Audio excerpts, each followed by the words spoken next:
म्हणायला अरे भेऊ नको, मी त्या पाठीशी उभा आहे, ती गोष्ट आपण लक्षात ठेवून त्या यशाला गवसणी घालण्याचा प्रयत्न करा. तेच काम बाबासाहेबांनी केलं. काय केलं? बाबासाहेब आंबेडकर कायदा मंत्री आहेत आणि कायदा मंत्री असताना एक यूपीएससी परीक्षा पास होणारा एक विद्यार्थी आला. तो यूपीएससी पास होणारा विद्यार्थी बाबासाहेबांना भेटायला आला. आता आपल्याला एका मंत्र्याला भेटायचंय, मंत्र्याचे काही आदेश असतील, मंत्र्याच्या काही सूचना असतील, मंत्री आपल्याला काही आगळं वेगळं सांगेल. आणि बाबासाहेब आंबेडकर पेपर वाचू लागले. पेपर वाचता वाचता बाबासाहेबांची नजर त्या नवीन यूपीएससी क्रॅक झालेल्या पोराकडे गेली. बाबासाहेबांनी विचारलं काय झालंय? त्याने सांगितलं यूपीएससी क्रॅक झालोय, आता कलेक्टर होणार आहे. बाबासाहेबांनी सांगितलं एक काम कर, खाली लाल दिव्याची गाडी आहे, एक ड्रायव्हर घे, एक अंगरक्षक घे, पुढच्या सीटवर बस, थाटात ॲम्ब्रेसवर हात ठेव, मागं बॉडीगार्डला बसव, बाजूला गाडी ड्रायव्हर चालक असेल. ज्या ठिकाणी तू शिकला, ज्या ठिकाणी तू राहत होता, ज्या गल्ली बोळात तुझी माय तुला शिकवत होती, त्या ठिकाणी ती गाडी घेऊन जाय. त्या गाडीमध्ये तो बसला, ॲम्ब्रेसवर थाटात हात ठेवलेला आहे, गाडी चालवायला ड्रायव्हर आहे, मागं अंगरक्षक बसलेला आहे. तो गाडी घेऊन त्या कुठंतरी बोळीत गेला, त्या गल्लीमध्ये गेला, त्या गल्लीमध्ये गेला, त्या गल्लीत त्यानं चक्कर मारली.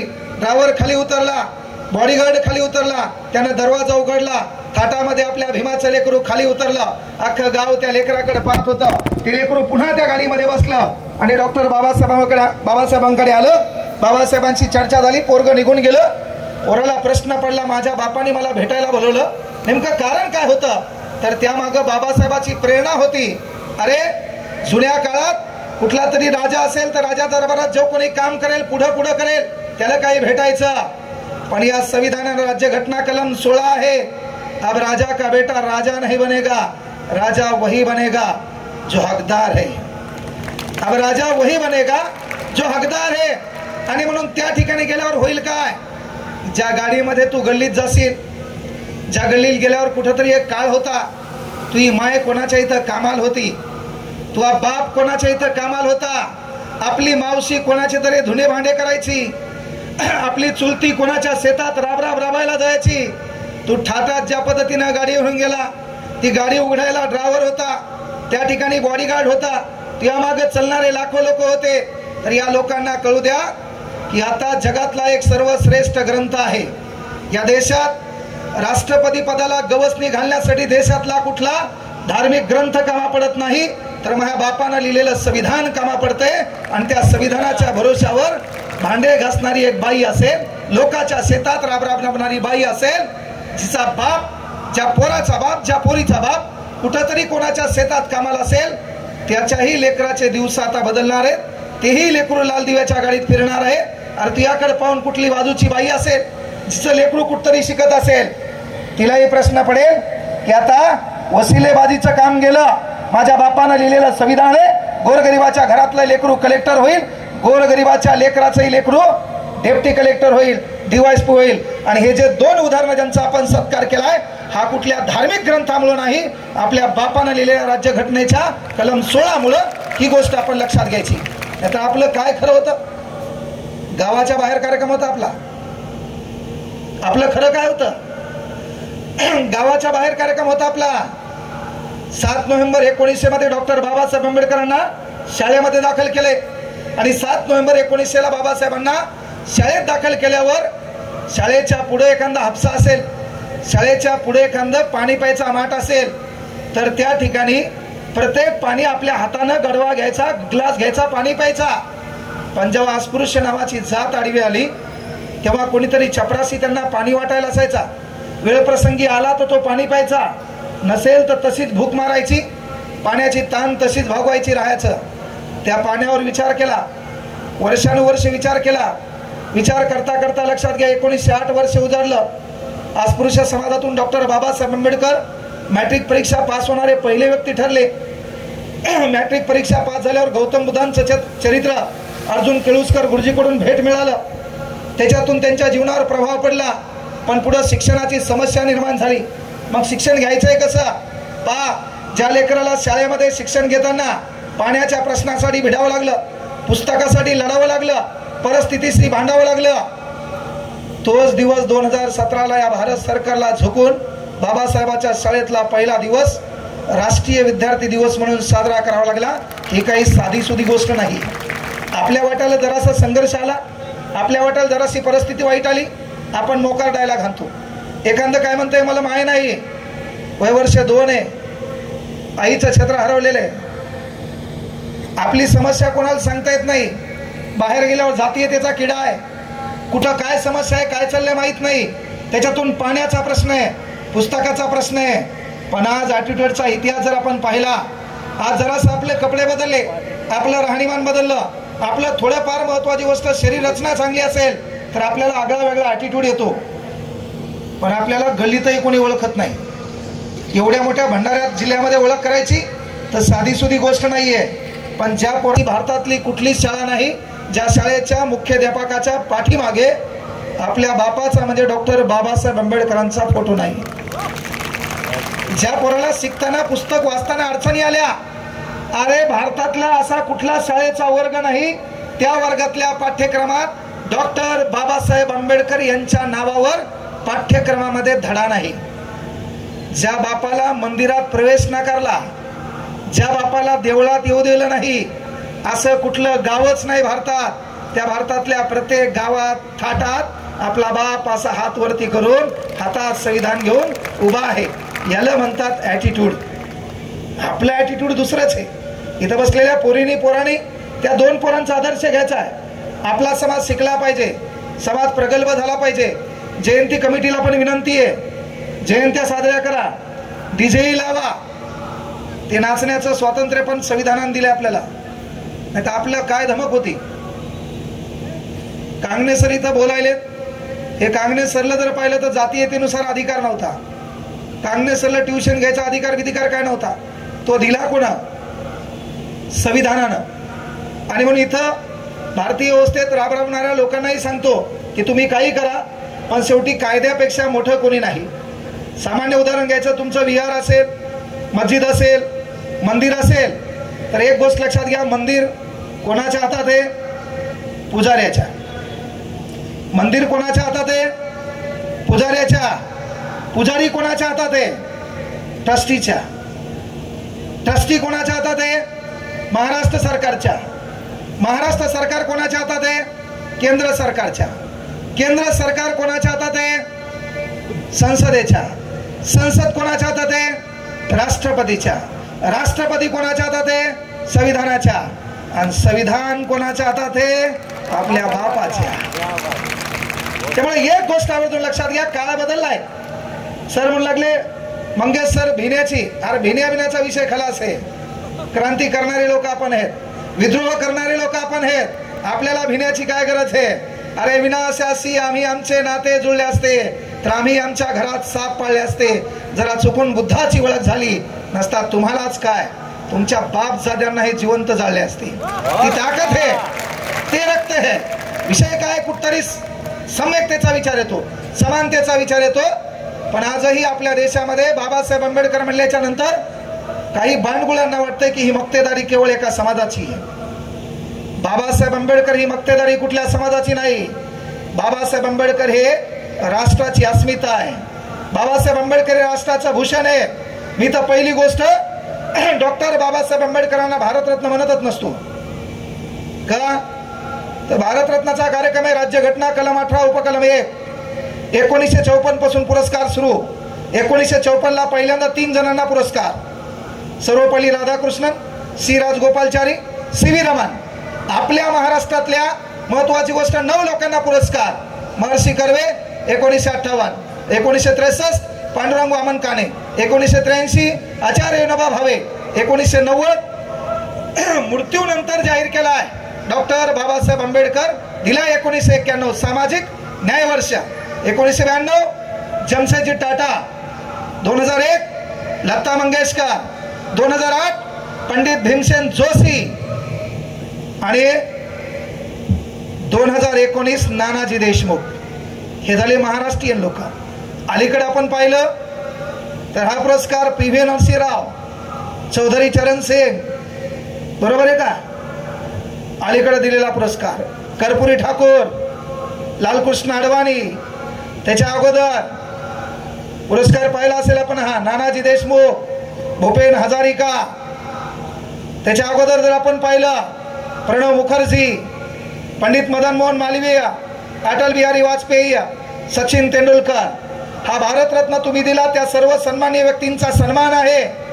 पण एखाद्याला भारतरत्न पुरस्कार मिळाल्याच्या नंतर आमच्या गोरगरीब लेकरांचं भविष्य वाटोळं लावण्याचं काम एखादा क्रीडा खेळाडू करत असेल आणि त्याच्यातून वारंवार यूट्यूबला, वारंवार फेसबुकला काही भिकार छोटं येऊन आमच्या गोरगरिबांना चटका लावण्याचं काम करत असतील तर अलीकडे डायलॉग गाजलाय, जंगली रमी पे आवना महाराज.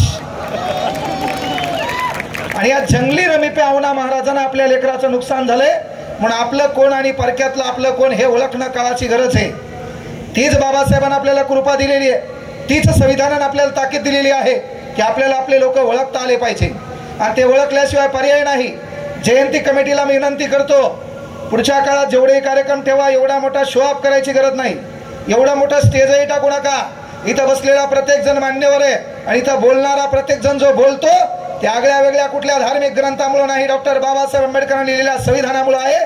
पण त्यालाही बसायला खुर्चीची गरज नाहीये. कारण ज्यांना कोणाला खुर्च्या भेटल्या ती खुर्ची भेटण्याची ताकद संविधान आहे. आपल्या बापानं काय केलं पहिल्यांदा का लिहावं लागलं? गाणं गाजलं ना, लाल दिव्याच्या गाडीला तुझं वरदान. अरे का बाबा,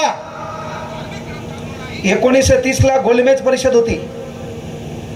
1930 ला गोलमेज परिषद होती. या गोलमेज परिषदेमध्ये प्रत्येक जण आपापले मुद्दे मांडू लागले. पण या मुद्द्यामध्ये डॉक्टर बाबासाहेब आंबेडकरांनी मांडलेला मुद्दा पहा, अस्पृश्यांसाठी स्वतंत्र मतदारसंघ. म्हणजे जेव्हा आपल्याला कळत नव्हतं तेव्हा आपल्या पिढ्याचा उद्धार करण्याचं काम आपल्या बापानं केलंय. ते राजकीय केलंय, शैक्षणिक केलंय, सामाजिक केलंय, आर्थिक केलंय. काय केलं बाबा? अरे त्या ठिकाणी गांधीजीने विचार मांडले, प्रत्येक विचारवंताने विचार मांडले. मात्र गोलमेज परिषदेमध्ये डॉक्टर बाबासाहेब आंबेडकर म्हणतात की आम्हाला अस्पृश्यांसाठी स्वतंत्र मतदारसंघ पाहिजे. याचं कारण काय? या महाराष्ट्रामध्ये, या भारतामध्ये आज जातीयतेचं कारण करून अनेक नेते येतील, जाऊ दे, आपल्याला त्याच्याशी काही घेणं नाही. पण या नेत्यांनाही आपल्याला ओळखता आलं पाहिजे. नाही तर व्हायलंय काय, नेता तुमची जात पाहून तुमच्याबद्दल ती भाषा वापरायलाय. तुमच्या घरामध्ये एखादा नेता आला आणि तुमच्या घरात अण्णाभाऊ साठेचा फोटो दिसला की ते डायलॉग म्हणाले, जय लहूजी. आपल्याला वाटले बेन आपलंच आहे. ते बाहेरून आला, त्याला आपल्या घरामध्ये फोटो दिसला छत्रपती शिवाजी महाराज, ते डायलॉग म्हणाले, जय जिजाऊ. आपल्याला वाटले बेन आपलंच आहे. जय शिवराय. आपल्याला वाटलंय पक्क बेन आपलंच आहे. घरामध्ये फोटो दिसला बाबासाहेब आंबेडकरांचा, ते डायलॉग म्हणाले, जय भीम. आपल्याला वाटले बेन आपलंच आहे. म्हणजे आपल्या वागण्यावरून, आपण ज्या ज्या महापुरुषांवर बोलतो त्याच्यावरून आपली जात ओळखण्यात आली. पण या महापुरुषांची कुठली जात वेगळी नव्हती. नुकतंच पाहिलं आपण की डॉक्टर बाबासाहेब आंबेडकर यांचे गुरु आहेत गौतम बुद्ध, त्यांचे गुरु आहेत संत कबीर, त्यांचे गुरु आहेत महात्मा ज्योतिबा फुले, आणि महात्मा ज्योतिबा फुले यांचे गुरु आहेत छत्रपती शिवाजी महाराज. यांचे गुरु आहेत छत्रपती शिवाजी महाराज. म्हणजे यांची विचारधारा जर तुम्ही विचारात घेतली तर ती कुठल्या जातीपातीच्या पलीकडे फक्त त्यांनी एक धर्म मानला. तो धर्म होता मानवता नावाचा. तो मानवता धर्म प्रस्थापित झाला पाहिजे, तो टिकला पाहिजे, म्हणून या लोकांनी लढा दिलाय. आता आज घराकडे जा, घरी गेल्यावर एकदा तपासा, आपल्या घरामध्ये आपल्या पंजोबाचा फोटो नाही. आपल्या घरामध्ये आपल्या पंजोबाचा फोटो नाही, म्हणजे आज्याच्या वडिलाचा फोटो नाही. आपल्या घरामध्ये आज्याच्या वडिलाचा फोटो नाही आणि आज्याच्या वडिलाच्या वडिलाचा तर नाहीच. का? आपला आजा जगला आपल्या घरासाठी, आपला पंजोबा जगला आपल्या घरासाठी, आपला बाप बी झक मारायला फक्त घरासाठी. पण 133 वर्षानंतर 14 तारखेला 140 कोटी लोक एका बापाचं चित्र हृदयात साठवणार आहेत. त्यांचं नाव डॉक्टर बाबासाहेब आंबेडकर आहे. कारण तो बाप जगला आपल्यासाठी, म्हणून लक्षात ठेवला आपण. मग जी लोक लोकांसाठी जगतात तीच लोक लोकांच्या लक्षात राहतात. ते आपल्याला कळणं काळाची गरज आहे. आणि ते जर आपल्याला आता कळालं नाही तर येणारा काळ मात्र आपला वाईट आहे. म्हणून मी काय म्हणलं की येणाऱ्या राजकीय लोकांनी काय केलं, अरे ओळखलं आपल्या घरात फोटो कोणाचा आहे, त्या पद्धतीचं अभिवादन केलं. पण आता एक कार्यक्रम बिघडायचा आहे. येणारा नेता आपल्या घरामध्ये आला त्यानं दरवाजा उघडला, दरवाजातून आपल्या घरात एंट्री मारली. त्यानं घरातून एंट्री मारल्या त्याला 2 फोटो एकमेकाच्या आजूबाजूला दिसले पाहिजे. डॉक्टर बाबासाहेब आंबेडकर आणि छत्रपती शिवाजी महाराज. बाहेरून आलेला नेता कोमात गेला पाहिजे. नेमकं आतलं देणं आहे कोणाचं? टाळ्या वाजवायच्या तर सर्वांनीच वाजवायच्या, नाही तर मरीवाल्यावानी बसायचं नाही. मरेल कार्यक्रम जमत नाही. संख्या कमी असली तरी चालते, पण ते दर्दी पाहिजेत. या बायकोचं टेन्शन घेऊन इथं काय आला तू?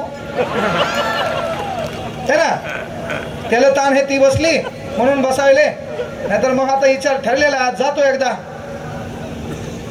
नागपूर रोडला, नवीन ओपनिंग झाली म्हणा. आणि मी बोललेल्या गोष्टी ज्याला कळत नाही ते नाबालिक आहे. इथं बसलेल्या पोरींना पण विनंती आहे, अभ्यास करा, नाही तर मोय. कार्यक्रम बिघडायला ताई आपला. इंस्टाग्राम, फेसबुक महत्वाचं नाही, कारण स्टेटस ठेवल्यानं माणसाचं स्टेटस बनत नाही. ज्याचं स्टेटस असतंय का, लोक त्यांचं स्टेटसला ठेवतात, म्हणून पहिले स्वतःचं स्टेटस बनवायचं शिका. 140 कोटी लोक स्टेटस ठेवणार आहे का? त्यावेळेस स्टेटस बनले है ना. He was, we are because he was. आपण आहोत ते होते म्हणून. आणि म्हणून ही गोष्ट लक्षात घ्यावा, नाही तर आपण क्षणभंगूर आयुष्य. आमची पोरगी, आमचं पोरग बेजार आहे. पोरीन तर कुठून गाणे आणले काय माहित है ना. आता तर नवीन आले, पिचली माझी बांगडी. तिचे हावभाव, कच्चा बदाम पक्का बदाम, मैं नाही तो कोण बे, कुठून आणलं काय माहित. त्याच्यानंतर तिची इंग्रजी, बापा with my seesaw, with my bestie, with my bro, ते बी मानलेला सका नाही. हा बरोबर नाही, तुम्ही सर्व सारखेच आहेत मला माहिती आहे. त्याच्यात पुन्हा हिनं कुठून जायला लागला, हिचा फोटो स्नॅपचॅट. आमच्या पोराला माहित आहे ताई दिसायला कशी आहे, पण तिनं ग्लो आणला स्नॅपचॅटला. त्याच्यात पुन्हा लिहिली वरतून है ना, so beautiful, so elegant, just looking like a wow. तर हे भंगार चाळे जरासे कमी करावं लागतील आपल्याला, कळलं का? अरे आपण इंस्टाग्रामला, फेसबुकला आपल्याला कोणी फॉलो करावं असं म्हणायचं काम पडू नाही, कळलं का? ज्या पोराचा UPSC मध्ये रिझल्ट आला का, त्याला लोकायला म्हणायची गरज पडली नाही. त्याचं स्टेटस जे संपर्कात होते का तेवढ्या सर्वांनी ठेवलं का, त्यांना वैयक्तिक त्याचं स्टेटस निर्माण केलं म्हणून. त्यामुळं मीडियाने तुमचा शोध घेतला पाहिजे. मीडियाने तुमचा शोध घेतला पाहिजे. किती दिवस भाषण ऐकायचं, किती दिवस खाली बसायचं है ना. मी स्वतःला भाग्यवान समजतो. माझ्या जीवनाचं जे काही माझ्या मायबापाचं पुण्य आहे ती माझ्या कामा आली का. ज्या बाबासाहेब आंबेडकरांवर बोलता बोलता मी व्हायरल झालो, माझं अख्खं आयुष्य बदललं. आज मी भाग्यवान याच्यामुळे समजतो की याच ग्राउंडला, याच स्टेडियमला, याच प्रांगणात 1954 मध्ये आपल्या बापाचा बाप बोलून गेलेला आहे. त्यांचं नाव डॉक्टर बाबासाहेब आंबेडकर आहे. आणि त्याच्यानंतर मला ते स्वातंत्र्य बोलण्याचं मिळाले, याबद्दल मी स्वतःला भाग्यवान समजतो. पुन्हा भाग्यवान का? मीच म्हणत असतो की बाबासाहेब आंबेडकरांच्या बाजूला तुमचा फोटो लावू नका. फोटो बी लावला आणि त्याच्या बाजूला तू हा चष्मा असेल, मग तुला टाइम लावून मार पाहिजे. बाबासाहेब आंबेडकरांच्या बाजूला तू हा फोटो, ते बी चष्मा लावून आणि लिंबा खालचा गॉगल का. आपल्याला सूट झालं पाहिजे. आपल्याला सूट का झालं पाहिजे? अरे बाबासाहेब आंबेडकर एका कार्यक्रमाला बसले होते, अशी शेवटची चेअर होती आणि त्याच्या बाजूला एक खुर्ची रिकामी होती. लक्षात घ्या, फाटल्या कपड्यावरून बी जगाच्या विचाराची उंची गाठणारे 2 समाजसुधारक विचारवंत संत या महाराष्ट्राला लाभलेले आहेत. संत तुकडोजी महाराज आणि संत गाडगे बाबा. कार्यक्रम चालू होता, बाबासाहेब आंबेडकर असे शेवटी बसलेले आणि एक खुर्ची रिकामी आहे. कारण मी का म्हणलो फोटो लावू नका. संत गाडगे बाबाची भाषण चालू असताना कार्यक्रमामध्ये एंट्री झाली. विचार मंचावर जो काही निवेदक होता, सूत्रसंचालक होता, तो वारंवार बोलत होता, या महाराष्ट्राचा विभूषण ज्यांनी दिवसा डवळ्या गावातील घाण साफ करून रात्री कीर्तनाच्या माध्यमातून लोकांच्या डोक्यातील घाण साफ केली, ते राष्ट्रसंत संत गाडगे बाबा यांना विनंती करतो की आपण विचार मंचावर यावं. संत गाडगे बाबा असे खाली उभे आहेत. त्यांनी विचार मंचावर पाहिलं, विचार मंचावर एक खुर्ची रिकामी आहे आणि ती खुर्ची बाबासाहेब आंबेडकरांच्या बाजूची आहे. 2 मिनिटं झाला, संत गाडगेबाबा जागीच उभे राहिले आणि पुन्हा त्या सूत्रसंचालकांनी विनंती केली की मी संत गाडगेबाबांना विनंती करतो की आपण विचार मंचावर यावं. प्रश्न निर्माण झाला. 2 मिनिटं झाले, पुन्हाही संत गाडगेबाबा जागीच उभे आहेत. शेवटी विचार मंचावरला एक वक्ता खाली गेला आणि संत गाडगेबाबांना विनंती केली की महाराज चला विचार मंचावर बसा, तुम्ही पण चांगलं काम करताय. तेव्हा संत गाडगेबाबांनी सांगितलं मी ती विचार मंचावर मी बसू शकत नाही. काहीच्या डोक्यात नापिक विचार आले. काहीला वाटलं संत गाडगेबाबा हिंदू साधू आहेत, संत गाडगेबाबा हिंदू महाराज आहेत आणि मग कदाचित बाबासाहेब विचार मंचावर बसलेले आहेत, जात आडवी आली असेल म्हणून बाजूच्या खुर्चीवर संत गाडगेबाबा बसायला तयार नाहीत. तेव्हा पुन्हा विचार मंचावरला मान्यवर वारंवार म्हणत होता की गाडगेबाबा तुम्हाला विनंती करतो, विचार मंचावर एक खुर्ची पण शिल्लक आहे, चला तुम्ही बाजूला बसा. तेव्हा संत गाडगेबाबाने दिलेलं उत्तर आहे, मी एक फाटका साधू, मी दिवसभर कीर्तन करतो, लोकांच्या डोक्याला कुठतरी प्रेरणा देतो. अरे पण तिथं ज्ञानाचं प्रतीक बसले, त्यांच्या बाजूला बसायची मही लायकी नाही, त्यांच्या बाजूला बसायची माझी लायकी नाही. म्हणून ते आपल्यासाठी अभिमानास्पद आहे.